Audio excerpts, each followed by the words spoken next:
So does that upset you? Seems innocent enough, right? Right? Why would you be pissed off at fans? I didn't really take it like that. Well, I think it pisses me off that fans need faith to be reinstilled in them. Sure, the comment does. I don't know that he's necessarily pissed off at fans. And so this is brought up all the time in regards to how I view things. In the moment, if I was faced with that question as a player, I'd probably say the same thing. The instant reaction. And that's what, obviously, Doug and Stoney, they wanted the raw reaction from Jared Goff. They got it. They did. And I tell you what, I'll flip that around.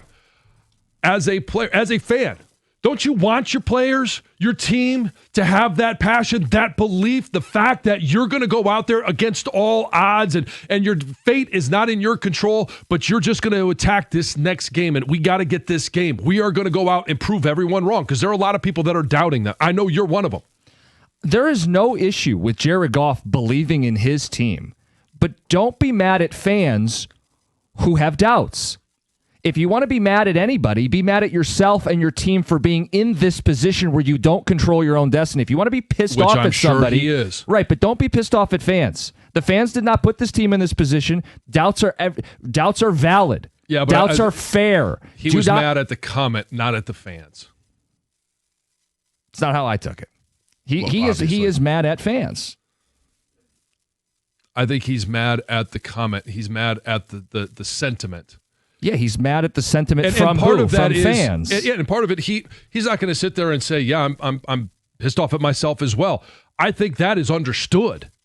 I think they're inherently upset with the fact that they lost to Minnesota, a game that there's absolutely no way they should have lost. You look at some of the opportunities that they have, and whether it was an inopportune interception early in the season by Jared Goff, or it was the fact that the defense is banged up again, you could be mad just because they're hurt. You're not mad at the players. You're just mad at the situation. But they have done that to themselves. And yes, it's inherent that they are mad at themselves. I'm not even mad at Jared Goff's performance this season. I think he's actually had a strong season, but the team doesn't control their own destiny down the stretch here. Fans have every right to doubt this team, and if you're going to be mad at them, I don't think you should be. I think it's out of touch to be mad at the fans. I think he's mad at the whole situation. He's frustrated with the whole situation, and it's just, hey, the question was asked, what do you think about those comments? And he said, well, it pisses him off. The comments piss him off. Comments from fans. Okay, yes, not mad. He's not mad at the individual fans. No, I don't think he was going down the list and pointing at people in the stands. Joe in section 125. Got a bone to pick with you. Yeah. Come on down. Yeah. Well, why don't we just ask the fans themselves? They're listening. Yeah. Did that bother you? 248-539-9797. Or can you appreciate the fact that he's a little bit mad at the world right now because of the position that they're in? I hope he harnesses it. Everyone is in his world. It's just going to be a lot of... It's hard, and I've always envied the guys that as athletes, when they left practice, they left the facility, they left the game, could just let it roll off their back. And they're okay. In the locker room, on the field, they're upset, but they're able to compartmentalize. I could never do that. I can't do that. Yeah. His mentality of, we can still do this, and I'm motivated to prove people wrong, is the right mindset. I like that. I don't have any issue with that. Just be careful going at fans. Just be careful being mad at people doubting. You guys have earned those doubts. Those doubts aren't unfounded doubts. Those doubts are very real. Your chances of making the playoffs are low. Those people aren't bad people or bad fans. You got to prove them wrong by playing better than you guys have through 15 weeks. It's on you. It's not on fans.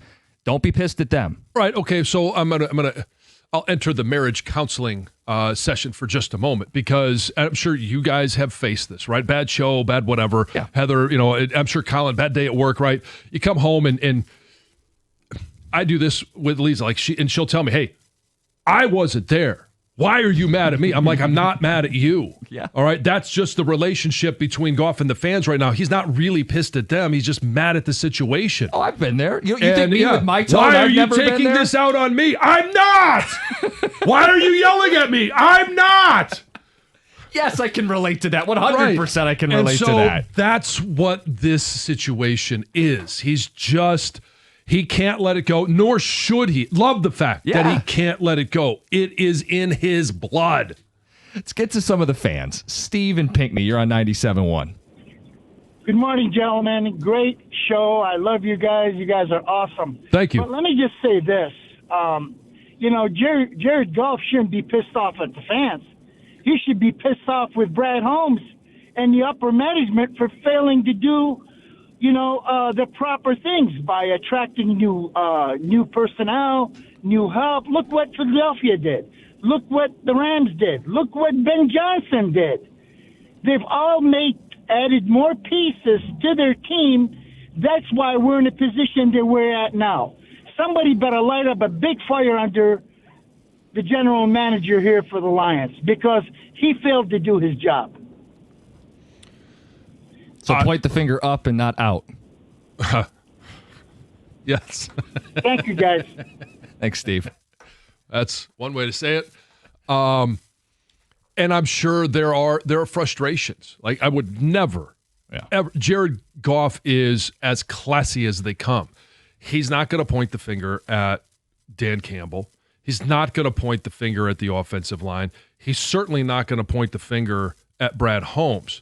But in your mind, in all those deep, dark places, there are moments where he's like, gosh, I wish I had last year's offensive line. Yeah. You can't dwell on it you because can't you've nothing you can know. But no. and you're not publicly going to say it. But all of those things enter your mind. And then it's a matter of, all right, got to force those things out. That's what we call mental toughness. It's not that those thoughts don't enter your mind, but you don't dwell on them and you don't let them bother you. Well, it's like we asked Campbell yesterday about personnel. Like they can't change personnel at this point. It does him no good to dwell on it or throw guys under the bus. Whether he looks at the film and goes, yeah, man, like it's pretty cut and dry why this play didn't work. And it wasn't because I called the wrong play. But at the end of the day, he has to go, well, if I don't have the right pieces, I have to call a different play. It's kind of a version of that. 248-539-9797. We want to hear from fans. When you hear Jared Goff say what he said, which is that it pisses him off to hear that people don't think this is going to happen for Detroit. It pisses him off that people are doubting this football team.